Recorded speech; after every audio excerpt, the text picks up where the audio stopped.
Hey guys, it's Maymay, and today we are making a mini album out of envelopes. This album is made in such a way that you can add signatures or envelope booklets to it. It is tied with a bow. It is bound in such a way that you can kind of treat it like a scrapbook, where you undo the bow, pull this off, add pages as you go. And here's what happens. You flip through just like this, and you see that I have 5 pages in my book with tabs. On this front page, it makes its own cover, okay? So when you flip it up like this, you can see I have a recipe card here, but here's the cool part. This is a pocket. So you can take your recipe cards and put them into your pocket right here. So like this is my appetizer pocket. I can load it with appetizer recipe cards.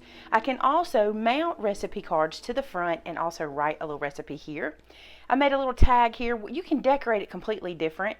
Do it any way you want. You've got a solid piece here, another flap. Each page does the same thing. Pocket here, flap here. So we're going to build these pages and then put it all together. Super easy to do. I can't wait to show you how to do it. So let's get started. Now the first thing you're going to need are envelopes, and these are the envelopes that I'm using. I get these at Walmart. These are the number 10 envelopes, but anyone will work, and you'll probably have a hard time believing that these envelopes made this album, but they do. So when we're done, you'll be able to see how that works. So the first thing you want to do is you want to take your envelope and we're going to score it. So we want our binding to be on this end. So when you put this into your scoreboard, you want to make sure you have your flap, your envelope flap at the top and facing you, and you're going to score this piece at 2 3/4. Now you can adjust these measurements for whatever you're looking for in your album. You might want to make this bigger or smaller, even using smaller envelopes, but I'm going to score that at 2 3/4. So then I'm going to do that all the way, or through 5 envelopes today, because I'm going to make this 5 envelopes thick, just like I showed you in my sample. But you could make this 10 or 15, any number that you wanted. Imagine making a different pocket for different people's recipes. Maybe you have Meemaw's recipes, or you have your Aunt Sue's recipes, whoever's recipes you might have, and you want to make a separate pocket for them. That would be a cool idea too. I just did them where they were like appetizers and main dishes and sides and things like that. So that is the 5 that are scored. Now we're going to do a little slicing. Now this is super easy, but I have zoomed you way in to see this, okay? This is the score mark we just made. On the flap, and I'm going to open this out just a little bit so you can see this. I'm just opening the flap so I can look at it, okay? We're going to slice that little piece of the flap. So I'm just going to lay my scissors there and make a slice. So now we've separated this flap into 2 pieces. The shorter piece is going to be under our binding, so we're not real worried about it. But this bigger piece we're going to use to make our recipe pocket flaps. So we want to trim this at an angle. So you see how on this end it already has an angle? We're going to mimic it here. So I'm just going to take my scissors and at an angle, slice that away just to take some of that bulk out. Now I'm going to lay this down so you can see what it looks like. So this is the envelope, and these are the cuts we've made. You see we just have the straight cut here. We're going to fold that one down, and then this one has the angles on both ends. Now you want to do this to all 5 of your envelopes.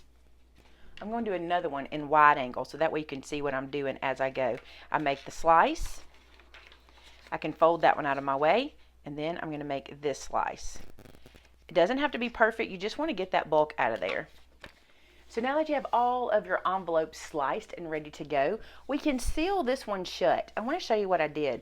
I used that sticky adhesive that comes on the envelopes to my advantage. So I peel off that backer. Then I'm going to take some wet glue and just run it right here inside, just as an extra added seal to close that down. I'm using my art glitter glue. This is available in my store. There's a link to that below. So then we're just going to seal this dude shut, just like this. Now you want to do this to 5 envelopes, or ever how many you're using, but I'm going to go ahead and do all 5 of mine just like this. So I have all 5 envelopes sealed on this corner and ready to go. Now I like to go ahead and build my pages, and I'll show you how we're going to do that. We're going to build 1 together, and then I'm going to build 4 off camera, and we'll get back together for the next part. But here's what I'm going to do. So now that you've got your pages built, it's time to ink. Now, if you're using a different color envelope, you may not need to do this step, but I don't want white envelope showing. So what I'm going to do is I'm going to ink this up using some vintage photo, and I'm going to ink all of the edges pretty heavily all the way around. So all the sides, including the top portion here where the envelope flaps. And then I'm going to fold this and ink this crease because it's going to show as well. I'm going to flip it over and ink the other side. I'm going to fold it again and ink all the way around. So I want to show you what I inked because it can get very confusing. I inked the top where the flap is, the sides on 3 sides. Remember, this is going to be hidden. We're not going to see it, but this will show. I'm going to flip it over and show you the back. I inked just as if this were a smaller envelope and this was just binding for the book, because that's really what it is. Now, I did discover in my first one that I think this would look better if I inked these very edges, just because they do kind of show, and just to kind of tap them like that. Now it's time to put the cardstock on and build the pocket. You're going to need 4 pieces of cardstock that are cut 3 7/8 by 6.5 if you're following my measurements, and I'll make sure I have all the measurements in the blog post that I link below for you. Here's what I suggest. Put some glue along this strip at the top of the envelope and run a little bit up this side, okay? Then on your other envelope, you'll want to make sure that you only put glue along the sides and the bottom, and mostly to the top there. You can then put some on the inside. You're just not wanting to glue this pocket shut, okay? So be mindful of where you put your adhesive. Then this piece is going to have about an 1/8 of an inch border all the way around it here. So see, it doesn't cover the entire envelope. It leaves a little gap. That's why we wanted to ink it, so that it didn't look quite so stark white. Then you can see in the back that now we've left this pocket open because we didn't seal the top shut. Reach in there and get all that sealed down really nice. Okay, now you're going to take another piece and you're going to glue it onto the back. And I already did that when I just glued it straight down. There's no pocket, no fanciness, just glue that straight down. Now we're going to work on the flap. So for the flap, again, I'm going to use this adhesive to my advantage. So I'm peeling that little backer piece off. I want this flap to clear the fold by about 1/8 of an inch. So I'm going to leave this larger gap here, okay? I don't feel like that adhesive is enough, so I'm going to add some more glue to it so I can hold this flap on really well and make sure it does not come off. So now you're going to take this piece, this cardstock piece, and glue it down. You want to match it up with the edges of your other piece of cardstock you put onto the front of the page.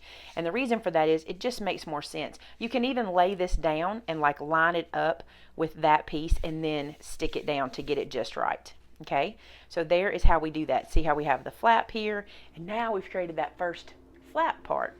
Make sure you do not glue it straight to the score line or you'll have some bulk and won't be able to do this. Okay, now this part's easy. We're just going to glue a piece in the back and sandwich this guy down. So I'm going to run some glue all the way around it and across the top because I know where this piece is going.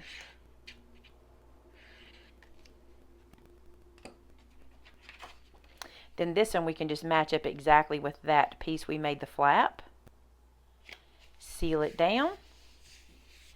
Now we have sandwiched that flap inside and we've created a flippy page. Super cool, right? Now one more thing I did, I like to round the corners on this guy, but only on this section. I think whenever you're going through the book and you're opening the flaps, these rounded corners make it easier to open. So I'm just using my corner chomper and rounding the bottom corners there. I just think that looks nice. So that is one page built. We just need to do the other 4 just like this. So now I have all 5 of my pages completed, and I'll show you what they look like. So you've got the flap, the pocket, and they all look the same, okay? Now we want to bind them together. To me, this is the easiest point to do that. Now, if you'd like, you could start decorating at this point. That would be no problem too. If you wanted to work with them flat, I'll just go ahead and bind them together. So I'll show you how we do that. For your binding, you're going to need 2 pieces of chipboard. They measure 2 3/4 by 4 1/8. And what I like to do is go ahead and cover these in paper before I put them down. So I've picked these 2 pieces of paper from my paper pack. By the way, this is the Home Sweet Home collection. Yeah, the Home Sweet Home collection from Cartabella, and it is beautiful. I'll make sure I have a link to it in my blog post so you guys can pick it up. I got this from my friend Edith at Scrapbooking with Me Boutique, because I did a class on this at her retreat recently, and so we used this paper pad, and it is just beautiful. So this is what I do. I just glue the piece down to the chipboard on one side, okay, on both pieces, and you don't have to have matching matching pieces. They can coordinate, or they can be the same on both sides. That's totally up to you. So I've got this one covered, and now I'm going to cover this one in this little chevron-y looking pattern, which I think is super cute. Glue that down.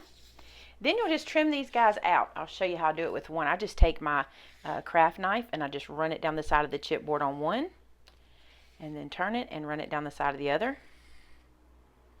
Then remove that. I don't throw away any scraps. They all go back into a pile for me. And so now that piece is done. Now I'll just trim this one out. A word of caution for you on these guys. They go on your book in this direction, just like this. So you want to make sure you have your pattern in such a way that it makes sense going up and down like this. Now it's time to punch the holes, and this couldn't be easier.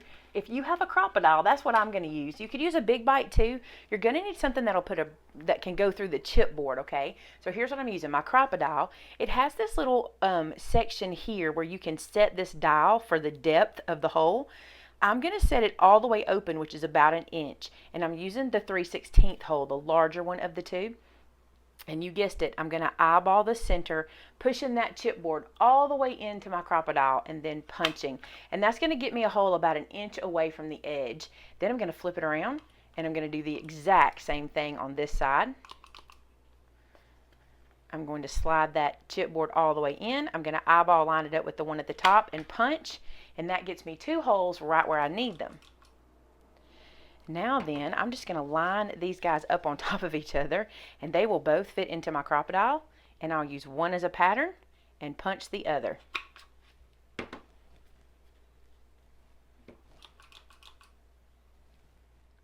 Done and done. So now we have our holes in both pieces. So to match the binding up on your envelope, take that piece we just punched the holes in, lay it down where it's going to go, which is to cover up this section. See how we've got our fold now for our book? We're going to poke holes here. What I suggest is just take a pen or a pencil and just come in here and make a mark, so you'll know right where to make these holes. And now you can stack your envelopes on top of each other, at least 3 at a time if you're using a crocodile, and you can do these all together. So making sure I'm using that 3/16 side, stick that in there, and then punch, just like that. Same thing here, and punch. Now we get to bind it together. We've got our holes punched here. We have our 2 binding pieces here. I'm going to put this one on the back side, just like this, and then this one sandwiches on the front. So when we're looking at our book, that'll be the back and this will be the front. So I'm not going to worry with this piece just yet. I'm only going to work with the back piece to start. I've chosen some gold ribbon that I really like that I want to tie it with. So I'm just going to cut off a pretty good piece, because you want to leave yourself plenty of room if you ever decide that you want to extend this mini album out. Now the good news is this, you can always add new ribbon if you run out of ribbon, but I'm going to cut myself a good piece to start. Now I'm going to use this dental threader. Do you see this little blue thread in my hand? That is a dental threader. You can pick these up at the drugstore. This was actually sent to me from a subscriber, and I have not looked back. I'm telling you, I love these things. So I'm going to thread that ribbon through this dental threader, and then I'm going to feed it up through the bottom of my hole here, or through my binder piece, okay, on one side. Pull that up, and then I'm going to do the other just the same way. Feed that in there. Whoops. Feed that in. And then feed this through the bottom here. Just like this, and pull that through. And so now we've got our ribbon all threaded. Now I'm just going to even it up just by putting the ends together and just kind of work it. That's pretty even. Now then, we're just going to run these envelopes onto the ribbon, doing the same thing. I'm going to use this threader again. I promise this threader has been a life changer in the craft room. It's been so easy to use, because I'm fixing to thread this thick ribbon through 5 envelopes just like this. Look at that. Isn't that amazing? So that gets one side done, and now we'll do the other. Now that you've got all of the ribbon thread through, I just tie my bow here. Now, you can tie it really snug at this point because you don't have any pages in or any recipe cards in your book, in your pages yet. So they will thicken up as you start to stuff them or decorate them. So you might have to come back and loosen your bow or adjust it in some way, but that's pretty easy to do as you go along because it's completely adjustable. Now this is way more ribbon than I need, so I'm just gonna snip this away. So that is the basic construction of the mini album. Now you have your binding done, your pages, and your flaps are all done. All you need to do at this point is add your decorations and any tabs you might want to add for your recipe pages. So you can see we've got flaps everywhere. Now what I'm going to do, I'm going to leave you here to decorate, but I'm going to give you a walkthrough of the one that I decorated so you can get some ideas for it, because you could turn these into albums for any occasion, not just recipes. I just think this really works. So let me show you the one I completed. So we're just going to do a nice walkthrough of this album, and I want to talk you through everything I did. One of the first things you're going to notice is the tabs on the sides of all of the pages. Let me lift this one up and show you. Like I have this tab that says salads. The way I did that was I went onto my Cricut Design Space and I cut these little tabs to be the size I wanted for the album. And I just kind of eyeballed what size tab I wanted and kind of made it work. No, I don't do any precision measuring. So I folded the tab in half so I could see the score line, then I laid it flat. And I'm using a stamp from my stamp set called What's Cooking. That's in my store if you're interested. There's a link to it below. And I just stamped the word appetizers onto the little tab. And I did that with all of them. You'll see here I have appetizers, salads, mains, sides, and desserts. Now I want to show you a little trick. And I'm just going to flip this guy over and use it to show you. So as you can see, I've stamped the word main. Now this is the stamp that says appetizers again. I'm going to selectively ink only this S, and what that means is I'm going to take my stamp pad and I'm only going to put ink on the S itself, okay? Not the R, just the S. And I'm going to come right to the edge of this letter and I'm going to stamp that S in place. And now I have mains with an S on the end. Now when you can get over top of that, you can line this up and make it straight, but I just wanted to show you how that works. So that's how I did all of these to get the plurals, not appetizers, it came plural, but salads, that comes plural. Main, see I added the S there. Sides, I added that S, and desserts comes with an S. And the reason they don't all come with S's is because it has this word dishes, so you can do side dishes, main dishes, but it wouldn't fit on my tab, so that's how I did that to get around that. So now let's do a little walkthrough. So the front of the album, the cover is actually made from the first flap of the envelope that you did, okay? So you just decorate the front like you'd like it. I took one of the little cards from the cardstock that come on like 6 to a page. I cut that out and put it on the front. I glued down 3 sides and made one a pocket so I could slide this little tag in, because I think that is super cute sticking in there with a little baker's twine hanging out. And I added a sticker from the set. Then on the inside you can see I used stickers from the set here. This is a recipe card from that same page where this front piece came from, and then I just matted this section of the pocket. Now the reason I did that, matter of fact, let me show you what we're looking at because I want this to make perfect sense. This is this laid open. Okay, so what we just built. Now what I've done here is just put this pretty paper down, so when I have a recipe card I want to put here, I can write it and glue it in place with a recipe on top. Then we'll open it up and you can see the back. I used these little corner pieces here and I only glued down 2 sides. So that way when I have a recipe card that will fit in, or that's filled out that can go there, it can slide right inside the edge and I can just kind of pop it in there and let that hold it. So that's what those are for. Again, a recipe card from the paper collection. This one opens. Here's our pocket, so plenty of places to put more recipes. Here we have a solid sheet, and I used a tag as well as some of the paper to mat it, and another sticker from the collection on this one, and then another pocket, another one of those recipe cards, and on the inside more places for recipes. And then in the back I did another pocket using one of those pieces. This is a pocket here, okay, and then just some of the embellishments, and this one flaps open as well. So you have lots and lots of room to add recipes, and more. Someone actually said how cute this would be if you did this as a year in the life, like if you did kindergarten pocket, first grade pocket, second grade pocket, third grade, and it would be so cute because you could put inside here things from those grades, maybe report cards or papers or any different little thing. It'd be super cute. All right, guys, I hope you enjoyed this mini album tutorial. It was super fun to make. All the ladies at our class did a wonderful job, and I can't wait to see what you do with this idea. If you recreate one of these guys using any kind of theme, share it with us over on our Facebook group, which is called Maymay Made It, and so did I. I can't wait to see what you guys create. Have a great weekend, guys. I'll talk to you next time. Bye-bye.